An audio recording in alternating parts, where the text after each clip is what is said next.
Bienvenidos nuevamente. Vamos a iniciar ahora nuestro curso. La primera parte, como les había comentado en la introducción, vamos a hablar de liderazgo. Y como parte de lo que vamos a ver de liderazgo, vamos a empezar viendo la teoría de Goleman. Esta teoría que se conoce con el nombre de reenmarcando el liderazgo.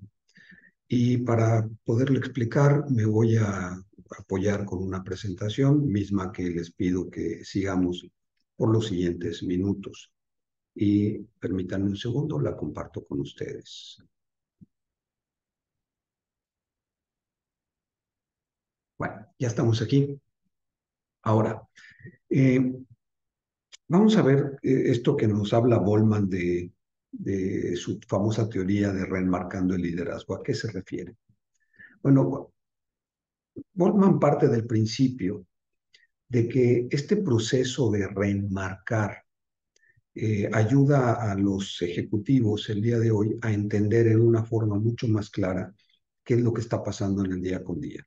La primera responsabilidad que tiene un directivo entonces el día de hoy es saber qué está pasando, tener una idea muy clara de qué es lo que está sucediendo. ¿Cuáles son estos cuatro marcos que Goleman propone para poder reenmarcar entonces la visión de un líder?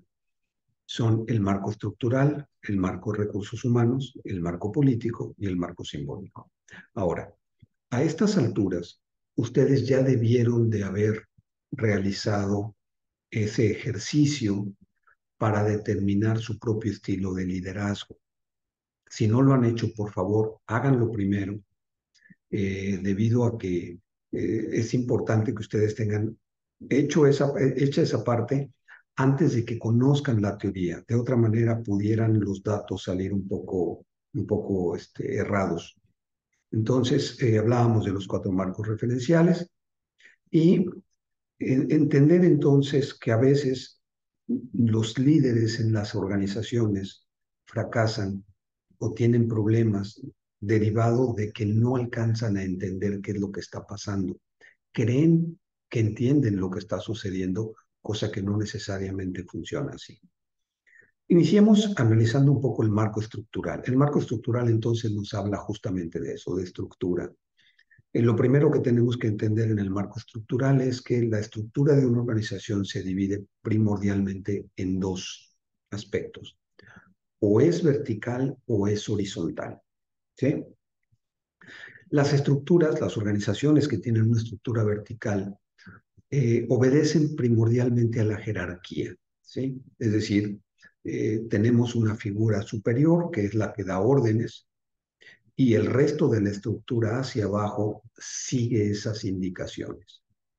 Entonces, estas estructuras verticales generalmente funcionan en base a la autoridad, es decir, como en el ejército, donde el general le da instrucciones al, qué sé yo, al mayor, y el mayor al teniente, y el teniente al capitán, no sé cuál es el orden, y así se van luego al sargento, y el sargento le da la instrucción al soldado, y el soldado raso ejecuta, ¿sí? Esa es la parte de la autoridad. Ahora, no necesariamente tiene que haber una figura que se vea, que se identifique como la figura superior, la figura del líder. Muchas veces tenemos que la figura no está presente, pero sí tenemos políticas y reglamentos que tenemos que seguir al pie de la letra. Es decir, que no nos permiten tomar decisiones, sino que tenemos que seguir lo que dice el manual. Hagan de cuenta que yo tengo un jefe que no está ahí y que el jefe me está dando instrucciones, nada más que estas instrucciones están escritas. Y por último, tenemos sistemas de planeación y control, que estos sistemas de igual manera nos indican qué es lo que debemos de hacer. Contrario a esta forma vertical de operar una organización, tenemos la forma horizontal. En las organizaciones que deciden tener un esquema horizontal, son organizaciones en las que el jefe no da instrucciones, sino que estas mismas están derivadas en muy diferentes departamentos dentro de la organización y cada departamento tiene su propio procedimiento para tomar decisiones. En otras palabras, tienes 5, 6, 10 departamentos, cada departamento es autónomo, cada departamento actúa, pero obviamente tienes que, por fuerza, esos departamentos deben estar alineados. Entonces, cómo se hace esta alineación? Bueno, primero a través de juntas, donde se reúnen los directores de los diferentes departamentos y se ponen de acuerdo sobre qué es lo que están haciendo, cómo lo están haciendo y esas interacciones entre ellos. Tenemos también equipos de trabajo, lo que en inglés se denomina task force, donde se ponen de acuerdo, se coordinan. También tenemos roles de coordinación. Fíjense, cuando ustedes vean en un organigrama de una organización que dice coordinador de, inmediatamente ya pueden ustedes estar seguros que se trata de una organización horizontal. ¿Por qué? Porque las organizaciones verticales no requieren coordinadores. Si sigues instrucciones al pie de la letra, ¿para qué quieres un coordinador? Los coordinadores están para unir los esfuerzos de 2 o más departamentos que cada uno de ellos es independiente. Tenemos también las estructuras de matrices y las redes. Las redes, estos esfuerzos que se hacen para coordinar y tener reunidos a 5 o 6 departamentos trabajando juntos. Vamos a poner un ejemplo. Yo les puedo comentar que tenemos por un lado McDonald's, la organización esta de los restaurantes de comida rápida. McDonald's está presente prácticamente en todo el mundo, en todos lados hay McDonald's, y nosotros podríamos pensar entonces, los McDonald's, imagínense la red que tiene, la cantidad enorme de restaurantes que tiene en todo el mundo. Y por otro lado tenemos a la Universidad de Harvard, que está solamente en un lugar, en Boston, ahí está la Universidad de Harvard. Ahora, de estas dos organizaciones, una es horizontal y la otra es vertical. Si nos dejamos llevar por la primera imagen que llega a nuestra mente, pensaríamos que la organización que es horizontal es McDonald's, porque pues al tener tantísimos restaurantes en todo el mundo, imagínense la red que tiene. Sin embargo, nos vamos a dar cuenta que es al revés. McDonald's es completamente vertical. ¿Por qué? Porque las decisiones se toman centralizadas. En las oficinas centrales de McDonald's, ahí se toma la decisión. Y si van a cambiar el menú en algún lugar del mundo, la decisión se toma en ese lugar. Es decir, el gerente de un restaurante no puede poner su propio menú. Tiene que saber qué es lo que le indican y eso es lo que tiene que seguir al pie de la letra. Por otro lado, Harvard, aun cuando está en un solo lugar, cada uno de los departamentos académicos de Harvard es completamente independiente. Es decir, la escuela de negocios toma sus decisiones, la escuela de leyes toma sus decisiones y los directores se coordinan entre sí. El rector no actúa como el que le dicta qué hacer a cada escuela, sino el rector más bien funciona como un coordinador. ¿Sí? Eso es. Ahora, existen algunos elementos dentro de las organizaciones que nos determinan si debe ser horizontal o vertical. Por ejemplo, el tamaño de la organización. Las organizaciones muy pequeñitas suelen ser verticales, las organizaciones grandes suelen ser horizontales. Igual, las organizaciones nuevas generalmente son verticales. Conforme pasa el tiempo, se van haciendo más complejas y entonces tendremos una organización horizontal. Eh, el proceso central a que se dedican, si el proceso central requiere, por ejemplo, cuestiones muy básicas, entonces se ocupa una organización vertical. Si tienes una fábrica de software, una empresa que desarrolla software, donde los ingenieros tienen que desarrollar software, pues obviamente estás hablando de una organización horizontal. El medio ambiente, si hay un ambiente estable, pues se puede ser horizontal. Si hay un ambiente inestable, complejo, requiere entonces cerrar filas y tener una organización vertical. La estrategia y las metas. También la tecnología de información nos ha permitido desarrollar ahora organizaciones horizontales donde antes tenían que ser verticales. ¿Por qué? Porque podemos coordinar diferentes oficinas en todo el mundo en tiempo real utilizando herramientas de videoconferencia. Y por último, la naturaleza de la fuerza laboral. Cuando tu fuerza laboral tiene estudios muy básicos, es decir, es una fuerza laboral que tiene cuestiones muy elementales. Llevamos una empresa que se dedica a dar servicios de limpieza, por ejemplo, pues obviamente es vertical. Las empresas que tienen fuerzas laborales con un grado de estudios mayor, por ejemplo, yo mencionaba la fábrica de software o un buffet de arquitectos, pues estás hablando de una estructura más bien horizontal. Y por último, por último, dentro del marco estructural, tenemos algunos de los dilemas estructurales, los tienen ustedes en su pantalla, pueden revisarlos. Yo quisiera platicarles de uno que es el que más he visto que se presenta en las organizaciones en todo el mundo. El principal dilema estructural. El principal dilema estructural, el que se llama gap versus overlap. Vamos a ver, pongo un ejemplo. Tenemos una organización donde está un departamento A y tiene a su gerente A. Y tenemos un departamento B con su gerente B. Si de pronto sucede un problema aquí, pues obviamente le corresponde al departamento A resolverlo. Si el problema se presenta acá, pues obviamente le corresponde al departamento B resolverlo. Pero ¿qué pasa cuando el problema está aquí? Entonces empezamos con los enfrentamientos donde el departamento A, el gerente dice, ¿sabes qué? Eso no me corresponde a mí. Y el gerente del departamento B dice, pues a mí tampoco. Y entonces, pues tenemos un problema porque pues, el director se va a enojar, porque no quieren cooperar, porque los departamentos no son capaces de ver por la organización, etcétera, etcétera. Ya no lo sabemos. Ahora, ¿qué pasa cuando tenemos un departamento A y tenemos un departamento B? Cuando tenemos una problemática aquí, obviamente le corresponde a la, una problemática de este lado le corresponde a B, pero ¿qué pasa cuando tenemos una problemática en esta área? Entonces, el departamento A va a decirle al departamento B, oye, no te metas, esto es cosa mía, esto nos corresponde a nosotros, es de mi departamento. ¿Qué va a decir el gerente B? No, señor, eso me corresponde a mí.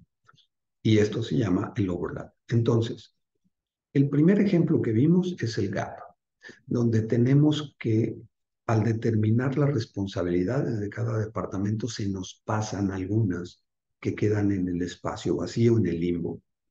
Y el overlap se refiere a cuando diseñamos las responsabilidades de cada departamento y sin darnos cuenta, asignamos a dos departamentos la misma responsabilidad o la misma área. ¿Qué es lo ideal? Pues lo ideal es tener un esquema en donde los departamentos tienen muy definidas sus responsabilidades, no se traslapan, pero al mismo tiempo no quedan espacios vacíos. Ahora, ¿esto de quién es responsabilidad? Es responsabilidad de la dirección. ¿Sí? Aquel director que se enojaba porque los departamentos no quieren cooperar, este gerente A y gerente B no son capaces de trabajar juntos. A ver, señor, el problema lo tiene usted porque usted diseñó mal o usted permitió que se diseñaran mal las responsabilidades. ¿Sí? Esa es la principal problemática desde la perspectiva estructural que hemos detectado en muchos países. Ahora, vamos a ver el marco de recursos humanos. El marco de recursos humanos nos habla de la interacción entre las personas de una organización. Veamos lo que dice la pantalla. Dice, empezamos con esta dicotomía, esta pregunta. A ver, ¿cuál es la realidad?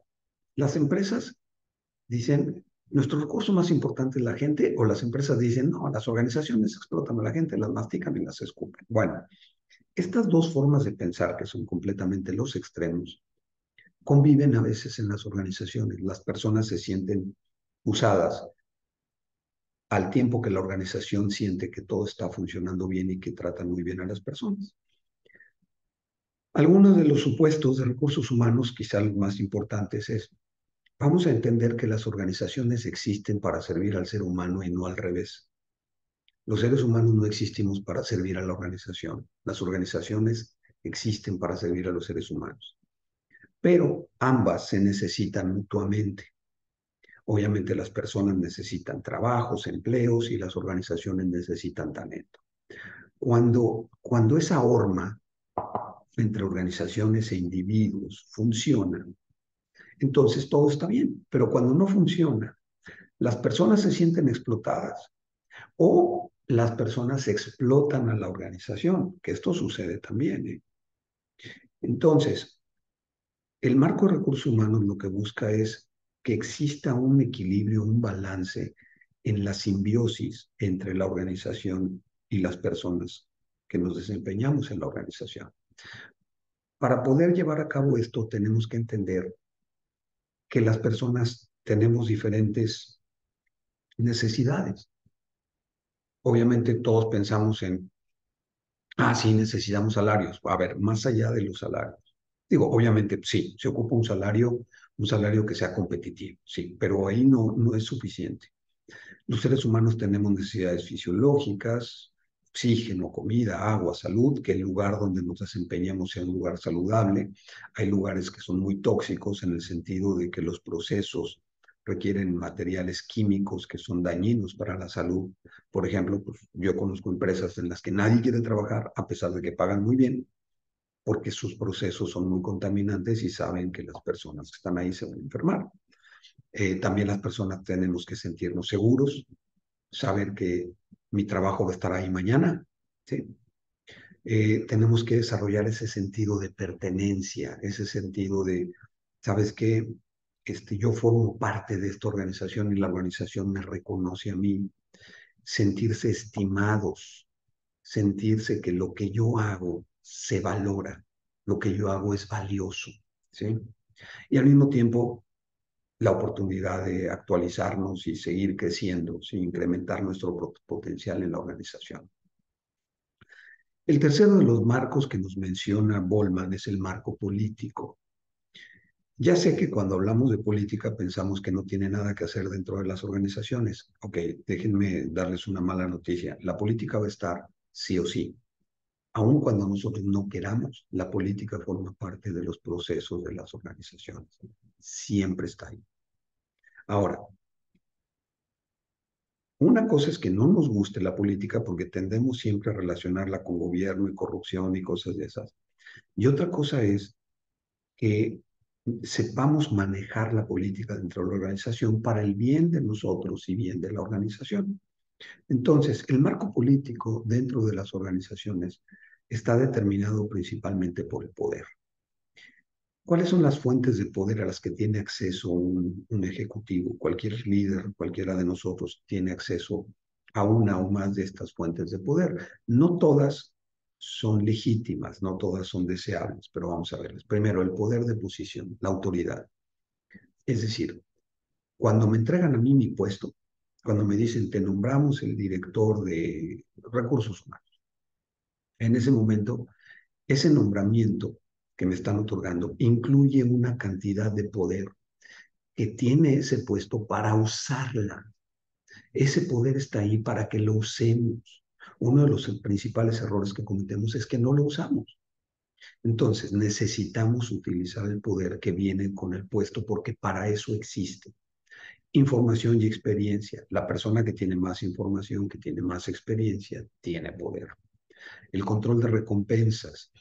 El control de recompensas, pues es, yo tengo poder sobre ti si yo puedo determinar si te doy una recompensa, que es como el papá que le dice a su hijo, mijito, si te acaban las verduras a la hora de la comida, te permito que juegues a los videojuegos durante una hora, ¿sí? Como te puedo dar una recompensa, tengo poder sobre ti. Pero también existe el poder coercitivo, que decíamos no todos son legítimos. El poder coercitivo es el contrario. Yo puedo aplicarte un castigo y por lo tanto tengo poder sobre ti. El papá que le dice al hijo, mira, si no te acabas las verduras, te voy a dar unas nalgadas que no te vas a poder sentar en una semana. Entonces, como yo te puedo castigar, tengo poder sobre ti. Ahora, a mí el que más me gusta es el de alianzas y redes. Esas personas que tienen la habilidad para construir dentro de una organización alianzas, poner a varias personas en coordinación, vender una idea en diferentes departamentos de tal manera que pueden asegurar que estas ideas van a prosperar, desarrollen esa habilidad de crear alianzas y redes, de generar interacción dentro de la organización con los distintos departamentos. El acceso, control de agendas, el significado de los símbolos, que lo vamos a mencionar ya en un par de filminas, Y por último, el poder personal que se conoce como el carisma. ¿Existe esto del carisma? Pues sí, claro que existe. Ahora, la verdad es que, pues no, yo no he visto ninguna universidad que tenga un curso de carisma, pero de que existe, sí existe. Es complejo porque no se puede determinar de dónde lo sacamos. Y por último, tenemos el marco simbólico. El marco simbólico es el que menos utilizamos en las organizaciones. El marco simbólico es el que le da a la organización un sentido más allá de simplemente una institución que genera dinero. ¿Sí? Entonces, las organizaciones buscan el marco simbólico para darle un sentido a lo que hacen, darle un sentido mucho más humano, mucho más real. Eh, Fíjense lo que dice la pantalla, lo más importante no es lo que sucede, sino lo que significa. Las organizaciones dentro de sus procedimientos, dentro de lo que hacen, están enviando mensajes todo el tiempo. ¿Qué mensaje estás enviando? ¿El mensaje que envías es realmente el que tú quieres?